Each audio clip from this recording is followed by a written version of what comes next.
Hey, Bo, right here. Congrats on the win. Not to rain on the parade at all here, but Jamie Pickett's manager has just reached out to one of our reporters, and they said they're going to be filing a grievance over this result to turn it to a no contest because they feel he was kneed in the groin, which directly led to the takedown and the finish. What's your response to that? That's weird, bro. Did you feel like you hit a blow at all, or no? No, I don't. I think honestly, I know exactly what happened. I mean, I hit him in the leg, in the thigh, and I had him in a bad position on the wall. So he wanted to get off the wall, and he wanted the ref to stop it. Which, if I would have actually hit him low, I would feel bad because I don't want to win that way. I'm not a cheater. I'm not somebody that tries to take shortcuts, and so. If I did hit him low, I would have just relaxed probably, or just let the ref stop it. But I didn't hit him low at all, so it's a weird move, bro. Yeah. So besides that, obviously you lived up to your promise, finished him in the first round. In terms of how you got there, though, do you feel like you could have done stuff better? Do you feel like you executed perfectly? No, I absolutely could have done a lot of things better. I was just talking with my coach, and I got to stop throwing high kicks right away because I've 2 out of my 4 fights I've fallen on my butt, looked like a dummy. But yeah, that was fun, little slip there, all good. But yeah, no, I think overall the performance was as expected, not exceptional, just as expected, and I'm grateful to go out there and not get hit and get the win. With the choke, did you feel like there, technique-wise, you could have done something different, or is this just a guy who has obviously some experience, and as you fight higher up the chain, guys are going to know how to, last longer and defend things? I'm sure that there are a lot of things that I can do better, so I'm going to go back, work that position, and continue to improve my subs. That's something I think I can take a lot of people out with, and so I want to continue to get better at that. And I think at the same time, he did have solid defense. He knew to try how to kind of hold me off for however long he did, but at the same time, while I had it, I knew that I was going to get it eventually. It just wasn't going to be super fast. And you were being very calm the whole lead up to this fight and everything. Walking out there, though, getting in there, the crowd, everything, did it feel like home, or was there a bit of nerves? There's always nerves. Anytime you're going to do something like this, I think anybody says, there's no nerves. They're just trying to act like a cool guy. And I feel a lot of nerves. So, for me, luckily I've had a ton of experiences like this through wrestling and, wrestling in big stages that I had the opportunity to at Penn State. And so, yeah, I would guess just to kind of recap my experience, I was back in the tunnel and just, I felt very serious, very all right, let's get this done, take care of business. And then as soon as I walked out and heard the fans screaming and cheering and everybody wanted to high five me, I just had to smile because that was so cool to get that support. And I just wanted to embrace that and be very present in that moment and enjoy it. And yeah, overall, awesome experience. And now that that's behind you, last thing for me, where do you go? The debut's under your belt, and you can kind of move forward and look at things. So what do you want next?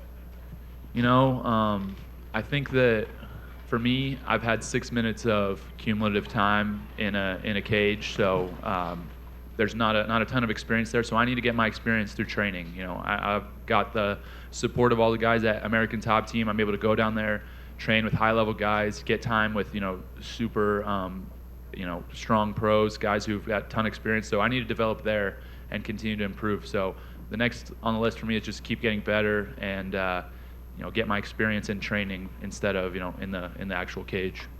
Over here. When you said you felt some nerves before this fight, was that just because of the magnitude of the moment, or just in the fact that you're about to go fist fight a human being?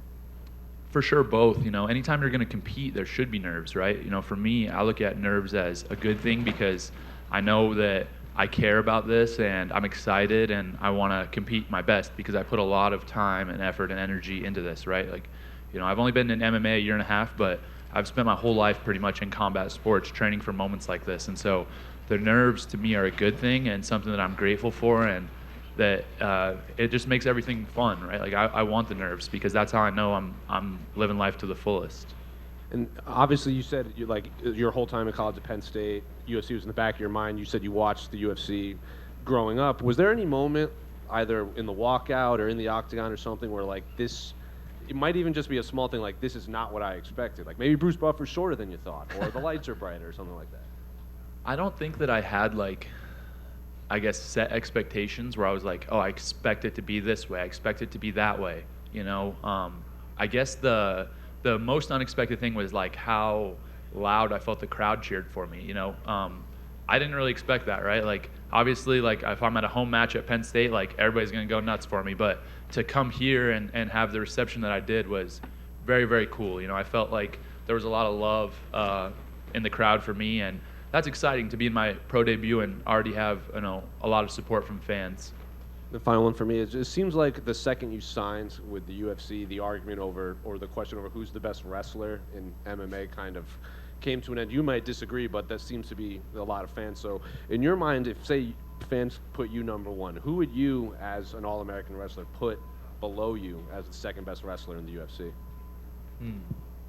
That's a good question. You know, I think there are a lot of high-level guys that do things really well, and if you look at straight wrestling ability, I would have to go with probably Henry Cejudo at this point. You know, Olympic gold medalist, guy who, you know, not only Olympic gold medalist, but an Olympic gold medal, youngest ever at the time, and you know, he didn't compete in college wrestling, but still obviously have to respect his skills, and a guy that uses wrestling in his fights as well. So yeah, I would probably put him right up there. Hey, Bo, back here. Bo, one more question on the nerves. How would you compare going out there tonight compared to, you know, full arena, competing for the championship at Penn?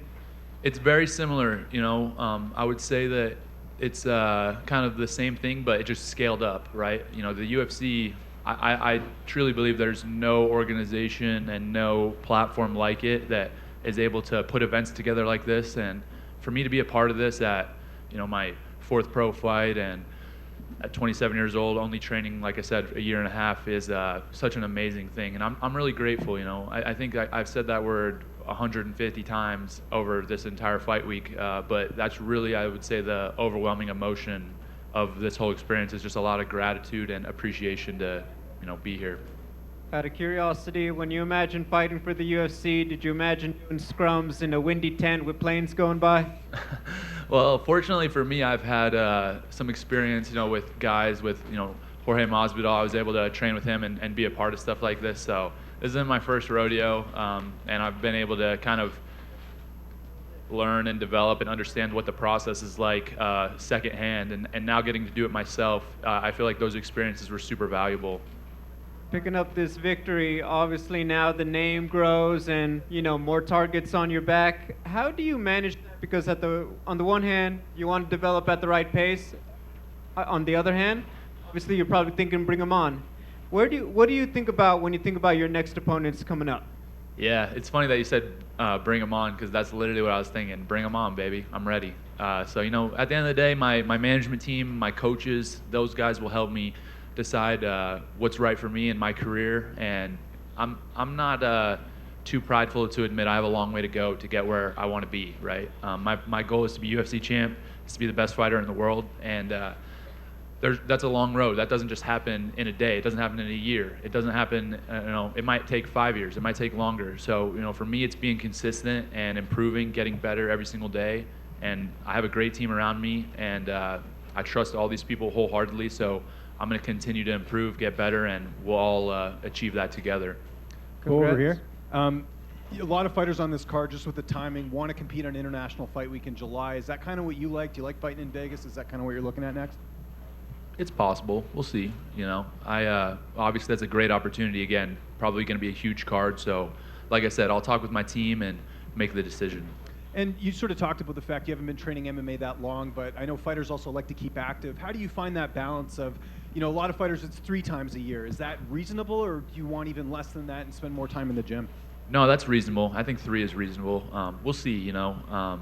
I again, just want to focus on continuing to improve, and it's hard coming from my background because I love to compete, right? I was used to getting, as a kid, I got over 100 matches a year. In college, I was getting 40, 50 matches a year, and that's what I love to do. But at the same time, this is a different game, and you know, luckily, again, I have people that have been involved in this since the inception of MMA, and those guys are going to lead me in the right direction.